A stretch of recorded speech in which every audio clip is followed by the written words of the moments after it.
We begin today the Gemara on Daf Gimel Amud Beis, where it says Hordis. The first word in the line is Akrona, about 10 or 15 lines up from the bottom of the Yamud. The Gemara here was discussing the Beis HaMikdash, so it brings here the story of the building of the second Beis HaMikdash that Hordis built. Who was this Hordis, and why did he end up building the second Beis HaMikdash? So here's the story. Hordis avde the Beis Chashmonoi have. Hordis was a slave, an Evet Kanani of the Chashmonoim that were in the end of that were in the times of the second Beis HaMikdash. Nasan Einav Ba'isa Tinoikis. One day he put his eyes on this girl that was from the Chashmonoim. So Yom Echad, and then one day he heard Shama Hu Gavre, that individual, meaning Hordis heard Baskola, a heavenly voice, the Amma that announced and said, Kol Avde the Morid Hashta, any slave that will now rebel against his master, Matzlach, he will be successful. So what did he do? Kom katlinu lukula marvase. He got up and he murdered all of his masters, meaning all the Chashmonoim. He killed them all. And v'shayra lahi nukta, and he just left that one girl that he had his eyes on her. He wanted to marry her. So so when that girl saw the kabayla min siva that he wants to marry her, what did she do? Slikala agra. She went up to a rooftop. V'rama kala, and she raised her voice, and Omra, she announced and said, Koman the Asiva Oma, mi beis Chashmonoi kasina. Anyone in the future that's going to come and say that I come from the Chashmonoim, you should know that Avdahu, that he's really just a slave. Because the Leishtaira Minayu, Elahi Nukta, from all the Chashmonoim, all that was left was just one girl, and Vahi Nukta Nafla Mi'igra La'ara. And this girl fell from a high rooftop to the ground and died. So therefore, it's just this Hordis that's going to be claiming that he's from the Chashmonoim, but really he was just a Eved. He was a slave from the Chashmonoim. And she basically killed herself in order not to fall into his hands. What did Hordis do? Tomna Sheva Shnin Bedufsha. He took her body and he hid her in a barrel of honey for 7 years, that is. Ikeda Amri, there are those that say, Bo'alau, that he had a physical relation with her, even after she was dead. Ikeda Amri, others say loy ba'aleh. No, that he did not. The Amri law ba'aleh, the ones that say that he had a physical relation with her. So Hadet Tomna, the reason why he hid her in honey, liyisuve liyitzre, to satisfy his Yetzer Hara, his evil inclination. Or the Amri law loy ba'aleh, the ones that say that he did not have any relation with her.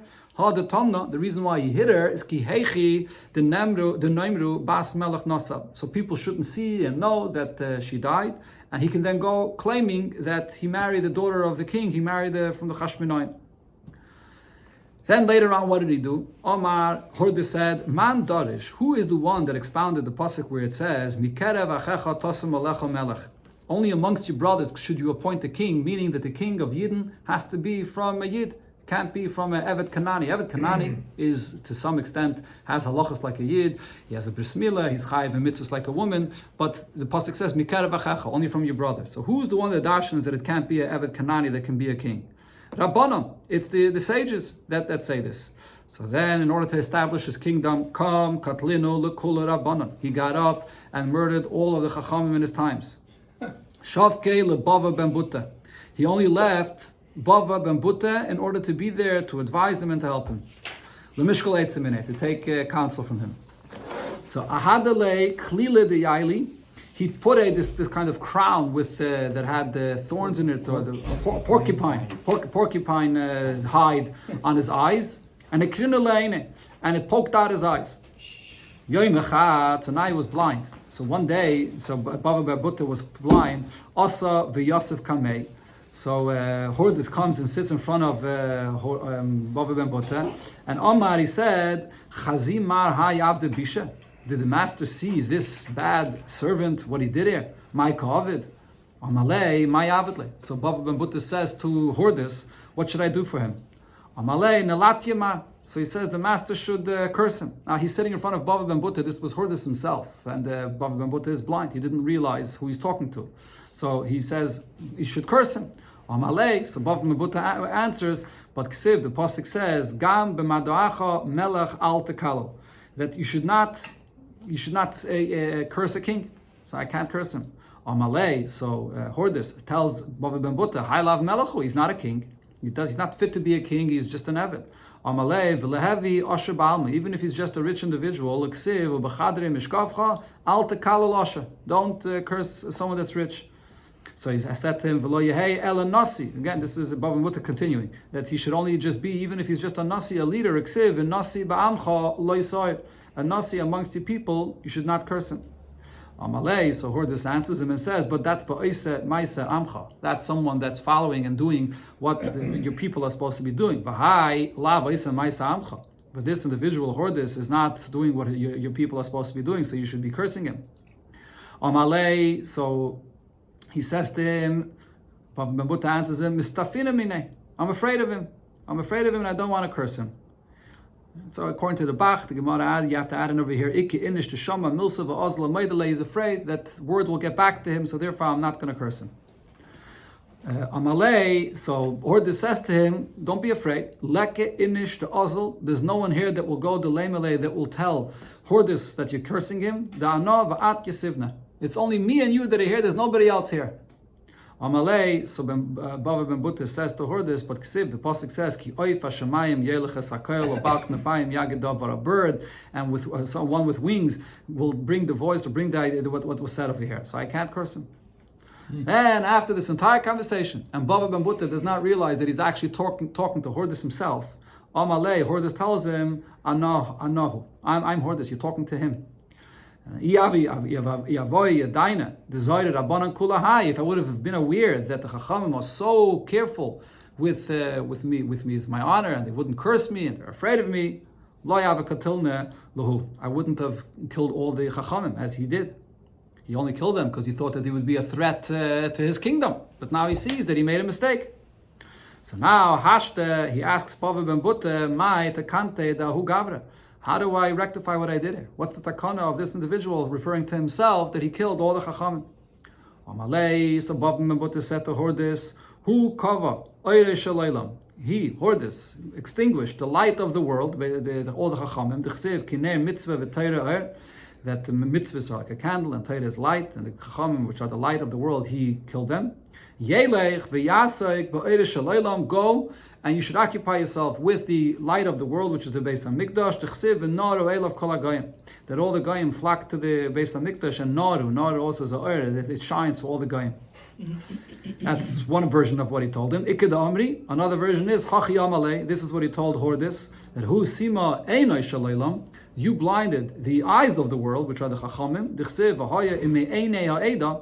The Chachamim are considered to be the eyes of the congregation.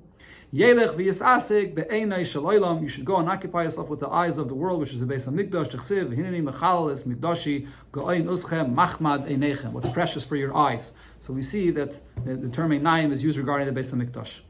So he basically told him that he should rebuild the second Beis HaMikdash, that it should be a beautiful, beautiful Beis HaMikdash. Amalei, so Hordis says to Bava Basra, Mistafina mimachusa. I'm afraid of the Roman government that they're not going to let me do this. He was all under the rulership of the Roman government at that time. Amalei, so Bava Basra advised him, Shada Shliche, send a messenger to Rome. V'lezel shate, he'll travel a year to Rome. V'la'akiv shate, and he'll be in Rome for a year. V'la'hada shate, and then he's going to travel back for a year. So that's 3 years. And ada hachi v'hachi, until he gets back, Sasraslei, demolish the Beis HaMikdash, Ubaneslei, and rebuild a new Beis HaMikdash. And by the time the message gets back to you, it'll all be done already. Avadachi, this is what Hordis did. So he sent the messenger, and in between, he rebuilt a beautiful Beis HaMikdash. Shalchulei, what was the message that was sent back with this messenger from Rome? Imloi sasrato, if you did not yet demolish the Beis HaMikdash, al tistar. Do not demolish it. Vim sasrata, if you already demolished it, al tivni, do not build a new one.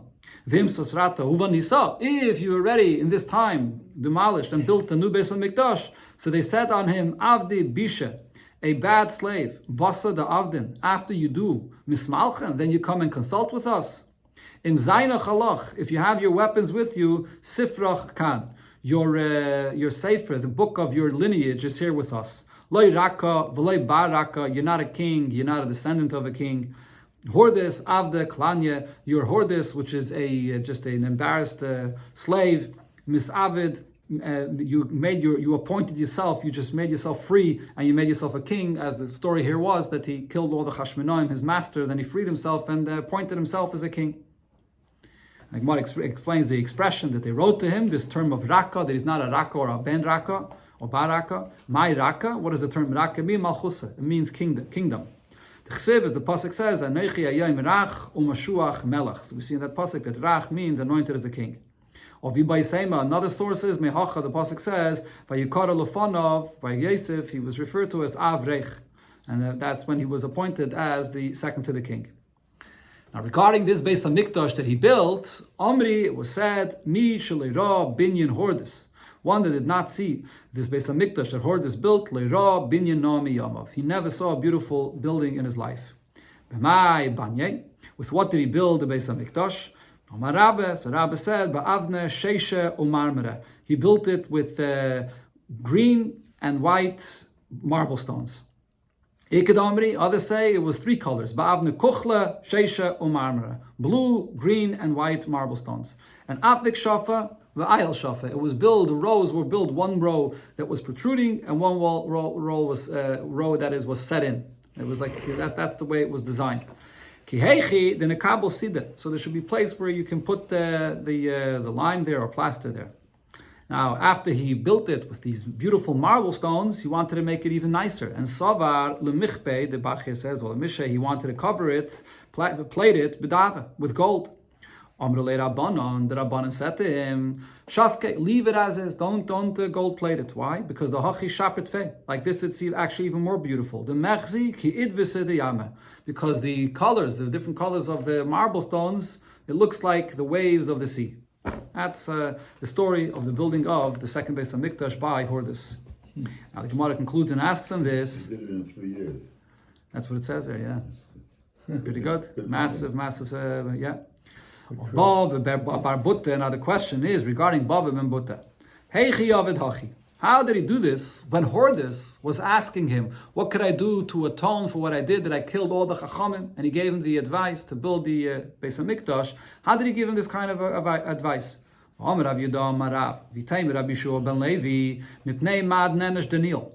was Daniel punished? Because he gave also advice for Nebuchadnezzar in such a kind of situation when he sinned, and he gave him advice for a kapara. Shenem, as the pasuk says, that Daniel told Nebuchadnezzar that Lehen Malki Yishpar Aloch, he said to the king that your kingdom will be good on you, v'chatoich, and your sins, b'tztake proik, you can redeem your sins with tztake, v'av yosech, and your wrongdoings, b'meichan anyen, by being nice to the poor people, hein tehevi arkala shal vasech v'gaimer. This will bring a longer period to your freedom, that your kingdom will continue. Uksiv, and the pasuk says, Kulu matal Nebuchadnezzar malka. All of the punishment did come upon Nebuchadnezzar eventually, but when? Uksiv ulektsas yachem trei yasav v'gaimer. Only after it was delayed for 12 months because of the tzedakah that he gave and the things that he did that Daniel advised him to do. And because of this, Daniel was punished, as Gemara is soon going to show where Daniel was punished. But the point is that we see that he wasn't supposed to give him this advice for a kapara, for his avedas that he did. He should have allowed him to just get punished. So why over here is Bava ben Buta giving advice to Hordis to prevent him of being punished? That's the Gemara Iba is saying, Shani Avda de Achai b'mitzvahs. Here we're not speaking about an individual like Nebuchadnezzar. Here we're speaking about Hordis, which is mentioned was an Eved Kanani. And Eved Kanani is not like a regular guy. He's Chai b'mitzvahs. So he is you're allowed to give him this advice for a kapara. Viba Yiseme, another answer, Shani Beis Hamikdash. Here, his advice was to rebuild the Beis Hamikdash. This is a different thing. The Eloi Malchos, Eloi Mizbani. If not with the power of this king of Hordis, he had the opportunity to rebuild the Beis Hamikdash. There was no other way to get it built at that time. So therefore, Bava ben Buta took that opportunity. Now, Daniel Minolan Deyanish. Where do we see that Daniel was punished for the advice he gave to Nebuchadnezzar? Now, so if you'll say the reason is Mishum Dechse, the pasuk says in the Megillah, Vatikra Esther lahasach. Esther called to her servant. Who was her servant? Hasach. V'amarav Hasach zed Daniel. Hasach was Daniel. So how do we see that he was punished? So the Gemara says, Haniche lemandama shechatchu migdulasai. So yes, it is understood there that Daniel was punished. If we say that, what does the word Hasach mean? If his name was Daniel, why is he referred to as Hasach? Because Hasach means he was cut down. He was cut down from his greatness. Instead of being on the level of greatness that he was, instead he became a simple servant for Esther. So then we see that he was punished. But according to another opinion, that what does the word Hasach mean? On the contrary, Shekol Divrei Malchus Nechtochen al Piv. That all matters of the kingdom then were all cut and all according to his mouth. So he was still on his very high level that he was before. So where do we see he was punished? What can we say? So the answer is the Shadyul Luguve Dar Yevasa. The punishment was that he was thrown into a lion's den. That's the story that it says about him. That was his punishment because of his advice that he gave to Nebuchadnezzar. Okay. Now the Gemara goes back to what it said in the Mishnah regarding building the wall here in this courtyard. When you have the partners of this courtyard that are dividing, so the Mishnah says you have to build a wall. What kind of wall are you building? Hakol k'minega medina. So after the Mishnah goes through various different materials of a wall, it then adds and says you always follow the custom in the country there. So the Gemara Hakoil lasuye mai. This term of Hakoil, what more is it coming to add? And says the Gemara lasuye asra denihigi behutze v'dafna. It's coming to say that if there's a place where the minig is, they don't put up a wall with any of the materials mentioned in the Mishnah, whether stones or bricks, but they're using branches, whether the branches of a palm tree, like the lulavim. Once they open up, you're using those lulavim or daphne from a laurel tree branches. So that's also a quality that could be used for the wall between these partners. There's a Taisus before that says that the Gemara says specifically chutz v'dafna. It doesn't just say anything. Because if you're going to want to put up just a sheet or something that's even thinner than this, that's Taisa says a minig hedyet. That's a minig that you don't follow because it's going to blow down in any day, so it's pointless to put it up. Then the Mishnah said, Leficha. Now that we said that they must build it together. There's an obligation for them to build this wall together, whether because there's the din of Hezekiah, so they must build it together, or because they agreed to build it together and they made a kinyan for that, as we learned before in the Gemara. So now they have an obligation to build it together. So now, if the wall falls, we know that the space where the wall was standing and the stones itself belongs to both of them. And so the Mishnah is saying this specifically based on this reason. On this, the Gemara asks, Pshita, the halacha is obvious, and Rashi's pshat in this question of Pshita here is, the Gemara is not just asking that that the halacha here is obvious, that we have to split it, but what the Gemara really means to ask is, you don't even need this reasoning, B'chlal. Even without the fact that they can force each other to build a wall, anyways, anytime you have a situation of any money or any materials where there's a suffix who it belongs to, the halacha is yachloikum. You should split it between them. One is not stronger than the other. So why does the Mishnah have to say here that you split it?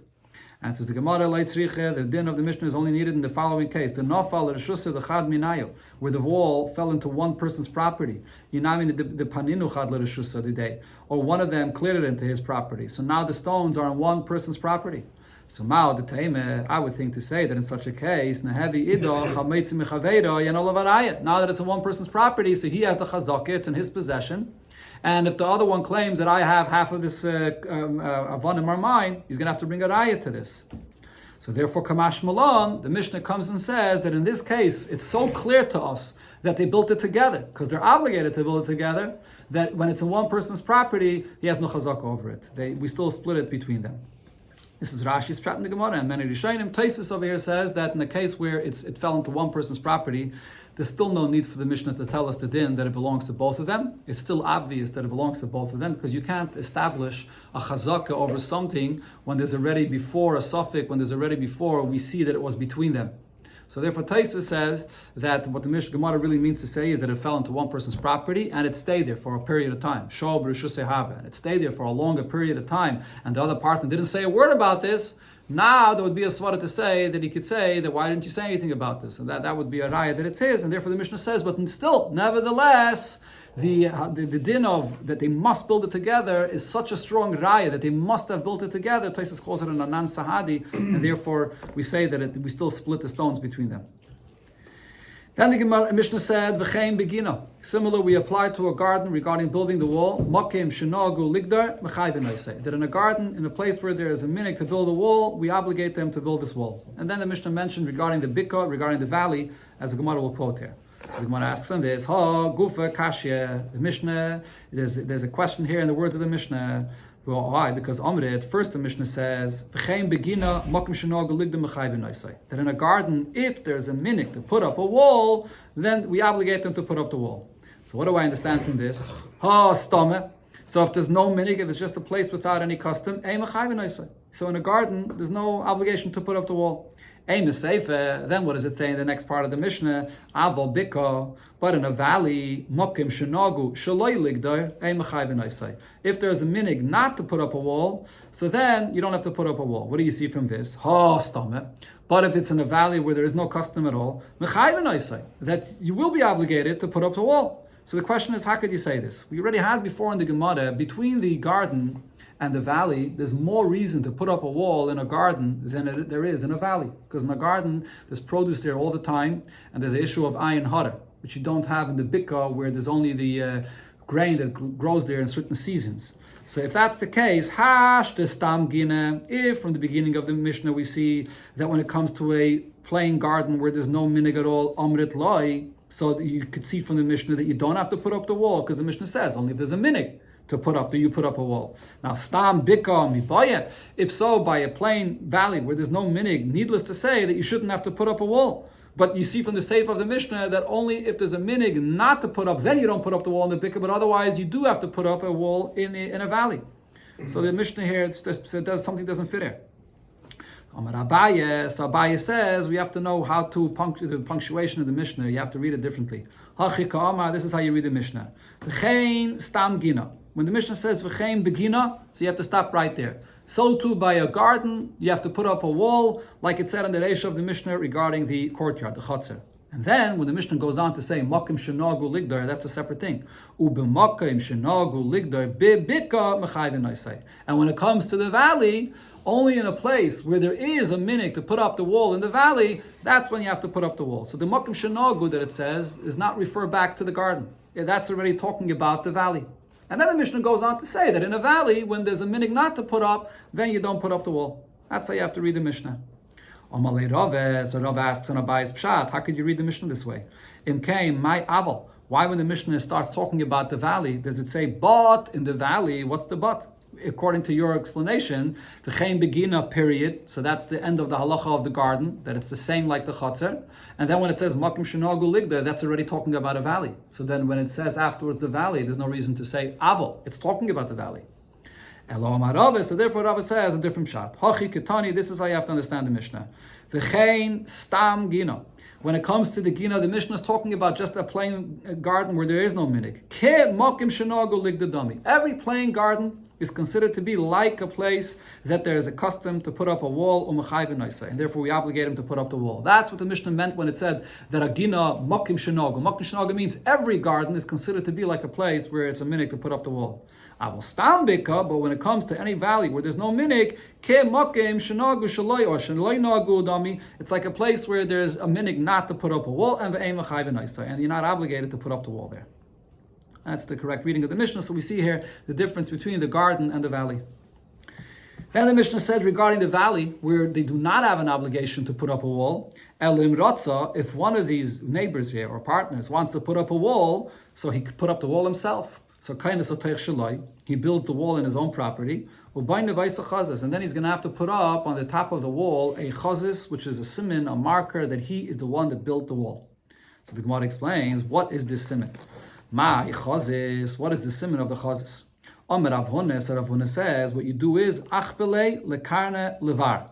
On the top of the wall, you build the top layer of bricks of the wall or stones of the wall thicker. You add another layer of stone together with cement, and you attach it to the top of the wall that it should be protruding. And where do you do this? You do it that it should be protruding on the outside. The property that the one that's building it, he puts it on the outside of the wall facing the other person's property. Rashi says that the word chazis means the edge. So what that means is on the top, on the edge of the wall, you add another piece of stone with cement that it should be sticking out. Why is he doing it facing the other person's property? V'neved milagov. If he wants to use this as a simon that he's the one that built the wall, he should do it on the inside, facing his own property. So the Gemara says, if you'll do that, we're concerned of it chavre nami milabar. So just like you put up that extra piece of stone on the top as a sign for yourself, your neighbor will put up on his side also a chazis. He'll attach and he'll make over there a simon that he put up the wall as well. And then va'ama didi v'dideyu, and he'll say, look, there's a sign on his side, there's a sign on my side. We built it together. So what are you gaining? So you're putting up the sign on the outside of the wall facing him. He's going to cut off your addition that you added there to the wall for the siman. And he's going to come and claim that there's no siman here on either side and the wall belongs to both of us. So the Gemara answers, Gizuze made the yediyah. If he cuts it off, that's something that's noticeable. So in such a case, we're not concerned about that. Ikadamri, others say, Omer Avhone, the Rav Huna said actually the opposite. How do you put up the chazis? Michbei lekarne milagov, that he puts up this on the edge of the wall, this added layer protruding on the inside, facing him, facing the person that built this wall. Now this Gemara asks, why don't you make it facing out on the outside of the wall? So the answer is, because if you make it facing your friend, he's going to cut off your simin, and he's going to come and claim we built a wall together. But if you're building it on the inside, he's going to come after the wall is already built. He's going to come and add on. He's going to add on a piece on the top of the wall on his side and come and claim that it's his. So how do you gain by putting up the siman? That's the Gemara lifufe made the yediyah. That you added on afterwards to the wall, that's something that it's noticeable that it wasn't built there originally this way with this protrusion, but it was added on later. That's something that you could notice, and therefore we're not concerned that he's going to do that later. Now the Gemara asks on this version of what Rav Huna said, how could you say that you put up this sign facing the inside to your property? But the Mishnah clearly says that you make the chazis mibachutz on the outside. Outside means facing the other person's property. Kasha, that remains a question. The Gemara brings another version of what this chazis is. Rav Yechanan says, Nishaye ba'amse milabar. It's not necessary to put up a whole protrusion of sticking out, but rather all you have to do is just smear some cement or some lime on top of the wall to show that you built the wall. That's all. That's the siman. And where do you make it? Milabar, on the outside, facing your friend's property. So again, the Gemara asks, why are you making it facing his property? V'nevad mulagov. Why don't you make that siman facing on the inside, on your own property? So the answer is, Ovid chavin milabar, because we're concerned that if you do it on the inside, so your friend will do it on the outside, facing his property, and he'll claim that the wall was built by both together. Even now, when you make the siman, you add the cement on the outside, on top of the wall, so your friend will come and he'll peel it off, and he'll claim that the wall belongs to both of them. And so the Gemara says, no, but kilufa made the yediyah. If he peels that off, it'll be noticeable that there was that cement that was there on top of the wall, and he can't peel it off, that it shouldn't be noticeable. Now the Gemara asks, based on what we said before, that Hakol Keminig Medina says that you don't necessarily have to build a wall which is made from bricks or stones. You can make it even from these branches from a palm tree. Hutzah. If you're making it from a wall from the branches of the palm tree, how do you make this chazis with this? Rav Nachman says, Sinufi Yirechi Milabar, that the edges of the branches, when you're finished, it's sort of being made like braided together, this wall, the edges of these branches, you should make it sticking out in the direction of your friend's property. Extra branches, leave it sticking out in that direction, and that will be a siman that the one on the inside, on the other side, actually built this wall. Again, the question is, V'nevad milagav, why don't you make the siman facing your own property? Answers the Gemara, because then your friend will do the same and have the edges of these branches sticking out to his property to claim and claim that they both built it together. But if you're making the siman facing his property, he'll trim it off and he'll throw it out and you won't have any siman. And he'll say that we built the wall together. So the Gemara says you have to add something here. Mashrikle tuna, tina that is. You have to put on some cement that you should be able to see that that's the siman that you built the wall. But your friend will come and peel off and then take off the cement that you added to the top of this branches, this wall.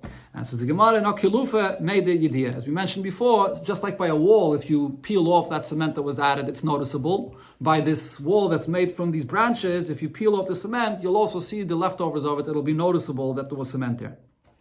That's one opinion, but this is Rav Nachman. But Abaye says that Hutze less like the Kanta. When it comes to, if you're going to be building the wall with these branches, there's no way how you can make any siman that you built it yourself. Elo b'shtara. If you'll be building it yourself, the only thing you can do is bring Eidim, bring a star, and have them sign that you built it yourself. Because Abaye says that whatever siman you make regarding these branches, it can be peeled off and it won't be noticeable at all. Then the last part of the Mishnah, it said regarding a valley where they are not obligated to build a wall. Avol im osumidash if they both agree to build a wall and they build it together, the Mishnah goes on to say, in such a case, in order for it to be clear that they did build a wall together, even though they're not obligated to, so what do? That you have to make a chazis, there has to be a sign on both sides of the wall that they built it together. So on this, so he asked Ravashi the question: why do they both have to build this, add this sign that they built it together? Let them not make any chazas on either side. You don't need any siman at all. And by the very fact that there is no siman over here, that itself is the biggest raya that they built it together. So instead of having a siman for both, no siman is a raya that they did build it together. Amalei, so Ravashi answered, you're right. Really, they don't need a siman. But Leitzriche in our Mishnah, what is it talking about? That it's in a case of the Kadm Chad Minai of Avadi Day, when one of them went and already put up a siman that he built a wall. And Vilayavil Chavre, and now if the other is not going to go and put up a siman as well, Amar Dideyu. So now the one that put up a siman that he built it himself is going to come and claim that it's his. So the Mishnah is saying, in the event that one person went and already made a siman that he built it himself, and they actually built it together, then you're going to have to make a second siman. The Mishnah here is telling you what you do with a situation of a person that's a thief, a person that's a ramai. This way, the wall was built together, and this person goes and puts up his own chazis, and it's telling you what you do in such a case. The Tana of the Mishnah doesn't come and have to tell you what you have to do in a case with a ramai. It tells you halachas, but not about a ramai. Amalei, so he answers, why not? V'reisha lafta kantel ramayu, in the reisha where it talks about the fact that if you build a wall yourself, that you put up this chazis to prove that it's yours. Isn't that also coming to say how you deal with a ramai in order to prove that it belongs to you? Amalei, so the Gemara answers, Bishloi mereishe tonedina. In the reish of the Mishnah, it's telling you a halacha. It's telling you a halacha that in a bikah, in a valley, they can't force each other to build a kaisel, and you build it yourself. That's the halacha. Now, mishum dina tanetekanta. Because this din that it has to say, so it comes and tells you the takana, what you should do in such a situation when you're building it yourself. And it's very easy for the other to claim that he built it as well, that you put up the chazis to prove that you built it yourself. But Ela Seifa, over here in the next halacha of the Mishnah, where it says that if they agreed to build it together, they both put up a chazis, dina ketani, the ketani tekanta. Is there any halacha that it's teaching me that regarding this halacha, it comes and tells me now at takana how you prove that they built it together? So Rashi explains what the Gemara is asking is, this itself, that the Mishnah says that if they agree, they could build it together, there's no din in that. There's no chiddush in that. Obviously, if they agree, they can build it together. Why is the Mishnah saying this at all? It's only saying it because of what it says afterwards, that they both have to put up a chazis to prove that it's theirs. But not the din, there's no din that it's being said here. And therefore, the fact that if one went and put up a chazis, now you have to put up a chazis in order to save yourself from this ramai, why would the Mishnah say this entire thing if it's just coming to tell you how you deal with the person that already is trying to steal from you? It's not the derech of the Mishnah to teach such a thing. So Ravina says that over here, the fact that the Mishnah talks about this case of the chazis is because it's coming to say another chiddush. The Mishnah here is talking about this wall that's not built from rocks or from stones or from bricks. It's being built with the branches of the lulav tree, of lulav branches. And what's the Mishnah coming to say? From here we can learn out that not like what Abaye said before, that when it comes to the hutzah, the only way to make sure that you have a raya that it's yours is if you have a document with Eidim. Kamash Malon, this extra case of the Mishnah is coming to teach me that even regarding a hutzah, the b'chazah sagya, that the sign of the chazis could be made even on these branches, and it is going to work. So the actual halacha that they both have to put up a chazis, that's not the reason why the Mishnah is saying it. It's saying it to teach me regarding a chutzah that you could put up a chazis, like Rav Nachman said before, not Abaya.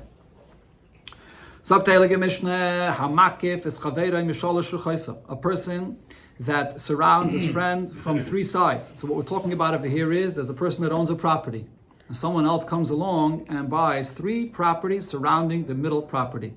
And v'godar eserishayna v'sashniya v'sashlishis. And now he put up a wall on three sides of this property. According to Rashi, what we're talking about over here is that the makif, which is the one that owns the three properties on the outside, put up a wall between his property and the nikif, which is the middle property. And a wall to block between them. And according to Rashi, why is he putting up this wall? It's because of Hezekiah. Doesn't want to be exposed to the person living on the inside. But the fourth side of the property remains open.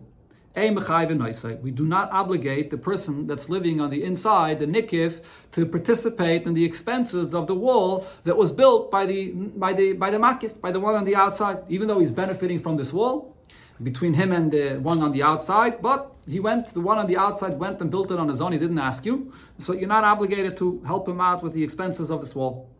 Rabbi Yosi says, Im Amad v'godar esarevies, if the nikif, the one living on the inside, went and after these three walls from the outside were built, he went and adds a fourth wall, then megalgal and all of a sakel. Now he's actually going to have to participate. He's going to have to participate also with all the other walls, because by doing this, he reveals that he's actually interested in using the benefits of the other three walls. That's why he's adding a fourth wall. That's what Rabbi Yosi says. So the pshat I mentioned is Rashi's pshat in the Mishnah, that we're talking here about walls that are between the outside properties and the inside property, between the makif and the nikif. However, Taisvis other Rishonim hold that what we're talking about over here is that the makif put up actually walls on the outside of his properties, between his properties and the Rishus HaRabim. And the inside property is benefiting from those outside walls as well, even though it's not mamish by his property, but because it's surrounding this entire area from the outside, so now any animals or other people that could be trespassing over here are being stopped by those outer walls. So that's the discussion over here, whether the nikif, the inside one in the inside property, has to pay for those outer walls. Those are the two pshatim here in the Mishnah. Okay, you have a picture there? Great. Okay, Zok the Gemara Amar Rav Yehuda Mashmul. Rav Yehuda says in the name of Shmuel, Halacha ke Rav Yosi. We paskin will like what Rabbi Yosi said in our Mishnah. Dim Amad v'godar es revius, that if the one on the inside went and put up the fourth wall, megalgal in all of esakayil, he has to pay now for everything, including the other three walls as well. And actually, the Gemara adds right away, it's not only if the one on the inside put up that fourth wall. Loishna Amad nikif. It's no difference if it's the nikif, the one on the inside, put up the wall. Loishna Amad makif. It doesn't make a difference if it's actually the one on the outside that surrounded him with three properties, and now he bought a fourth property, and he put up a wall on the fourth side as well. You also, the one on the inside is also going to have to participate, even though he didn't go and put up the wall himself. He didn't do an action that reveals that he's interested in using these walls, but nevertheless he is benefiting from the walls now that he's being surrounded from all four sides. As long as he's only being surrounded from three sides, he can say, look, I have no benefit from this. I'm still exposed to one side. But now that he's being surrounded from all four sides, he's going to have to pay. The Gemara in Bava Bava Kama, we learned this, brings this Mishnah here up in the discussion of Zenene v'zel lechaser, that this is an example of where the person on the inside is benefiting from these four walls, and the one on the outside doesn't necessarily have any loss because he put up these walls for himself. He's not having any additional loss for the sake of the one on the inside that's not using it, but it doesn't matter. Zenene v'zel lechaser is chayev. That's what the Gemara brings up over there regarding the pshat over here in this Mishnah. Itmer, says the Gemara, we learned the following Machlekes regarding how much does the one on the inside have to participate in the expenses of the wall. Ravuna says, you look at the materials of the wall. Whatever the materials are, you have to pay accordingly. Chia Barav says, no, you have to pay the value of a wall that would be made from reeds and a cheap price. So some Rishonim say that there's two details here. First of all, you can say, for me, a cheap wall is good enough. Just a wall of reeds. I don't need this expensive brick wall. And also, Zoil means that even from that, you only pay the 2/3 of the price, not the full market price. The Gemara says, Tanan, what did it say in our Mishnah? So in our Mishnah we have a machlokes of the Tanakama and Rabbi Yosi. Let's see how we could explain the machlokes of the Tanakama and Rabbi Yosi. So the one on the outside surrounded him from three sides. And he put up three walls. We don't obligate the one on the inside to participate with the expenses of those walls. Now, what do we understand from what the Tanakama says? Already in the words of the Tanakama, we could see that if a fourth wall was put up, we would obligate the one on the inside to participate with the walls. Now, then what does the Mishnah continue and say? Rabbi Yosi comes and says, that if a fourth wall was put up, then now he has to participate with this wall. So the question is, how do we explain the machlokes between the Tanakama and Rabbi Yosi? They seem to be saying the same thing, that if only three walls were put up, you're not benefiting from this, so you're not chayiv to participate. And if there's a fourth wall put up, you are chayiv. So what's the machlokes here? So now, it's understood according to Rav Huna, we could simply say as follows. The Omar HaKoil Lefi Masha Godaba, Rav Huna says that you have to participate with the actual value of the materials of the wall that were put up. And I could say, Hainu de Ike be Tanakama v'Rabbi Yosi, that this is actually the argument that the Tanakama and Rabbi Yosi are arguing about. Tanakama Savar, Tanakama holds that actually you don't have to pay the full materials of the wall. Hakayel lefi demei kanim bezel, that you only have to pay that you only have to pay cheap price of a reed wall. But the actual materials of a very expensive brick or stone wall, that you don't have to pay for. Rabbi Yosi Savar, and then when Rabbi Yosi adds Magalgal and all of Es HaKoil, what does he mean? HaKoil Lefi Mashagoda. Like Rav Huna said, that we paskin like Rabbi Yosi, that you have to pay for the actual materials of the expensive wall. That would be the explanation of the machlokes of the Tanakama and Rabbi Yosi. But Barav says that even Rabbi Yosi also agrees that you only put up, you only have to participate, that is, with a cheap wall. So then my Ikke ben Tanakama and Rabbi Yosi, since both the Tanakama and Rabbi Yosi agree that if a fourth wall was put up, you have to participate. So what is the difference between them? If according to the Tanakama, you don't have to participate even with a cheap wall, so then my Kayavle. What do you have to participate with according to the Tanakama? As the Gemara was medayik, you clearly see that even according to the Tanakama, if a fourth wall was put up, you do have to participate. So with what? So the Gemara over here is going to give a few pshatim to explain the machlokes of the Tanakama and Rabbi Yosi. According to Chiyah Barav, says the Gemara, either you could say agar netire ikebenaya. The difference is that you have to pay what you would pay for a guard. Tanakama savar, Tanakama holds agar netire in. If a fourth wall was put up and now the nikif, the one on the inside, is benefiting, what does he have to pay now? Only what you pay for a guard, which is cheap. But to make kanim b'zayaloi, even to pay for a wall, a cheap reed wall, that you don't have to pay. You have to pay less than that. You only have to pay for what you're saving, that you don't have to hire a guard now. But Rabbi Yosi Sava, when Rabbi Yosi says Magalgal and all of Esakayel, what Rabbi Yosi holds is to make kanim b'zayal, that you have to pay for the value of an actual wall, even if not an expensive wall, but you have to pay for a cheap wall. Another way to answer this is Rishayna, Shniya, Ushlishis, Ikibinayu. The difference between them is regarding the first, second, and third wall. That's what the argument over here is. So what happened over here is that three walls were put up by the outside property, by the Makif, and then he put up, the Makif went and put up a fourth wall.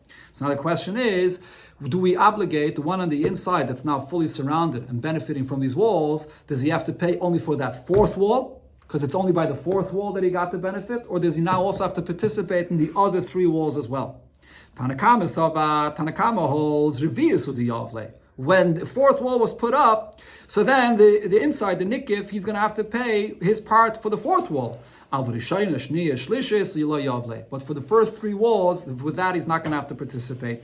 And Rashi here brings a halacha that Rishonim say, the Gemara in Yevamah says, a halacha that's called Kom Dina. Once there was already paskin, b'nigeya to the first three walls, that he's not chayav to participate, because when those three walls were put up, he had no hana. So once it was paskin, then those walls stood like that for a period of time. Now afterwards, even though the fourth wall was put up, those three walls you're already potter, you don't pay for that.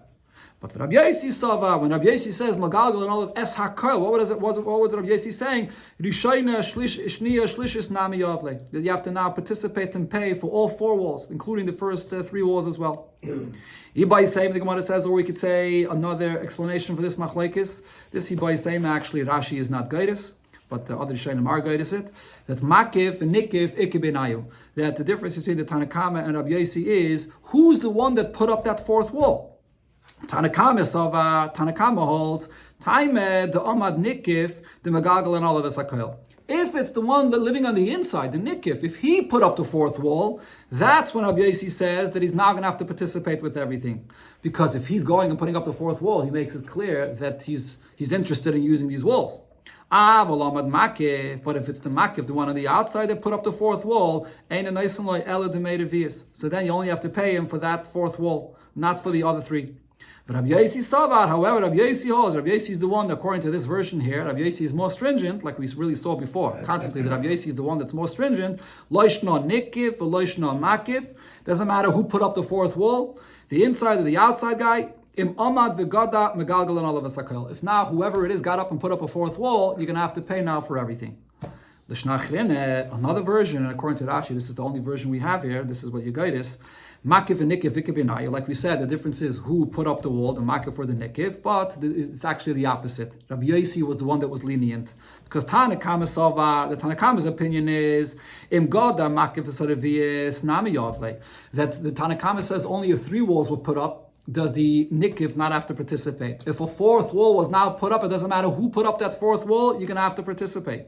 But Rabbi Yosi Sava, Rabbi Yosi was the one that was more lenient. Im Amad, when it says Im Amad, who is it referring to? Im Amad Nikif, if the inside guy put up the 4th wall, the God that is Revius, who the Yavle. Only then will he have to participate with the expenses of these walls, because the Gali Daite de Nichale. By putting up the 4th wall, he's revealing that he's interested in using them. Avlam Goda Makif, but if it's the Makif, the outside guy that put up the 4th wall, then La Yavle Midi. Then the inside guy doesn't have to pay anything, because he never revealed his intent that he's interested in using these walls. The outside guy is putting it up. So according to Rabbi Yosi, in this version, he's more lenient and he will not have to participate with the walls.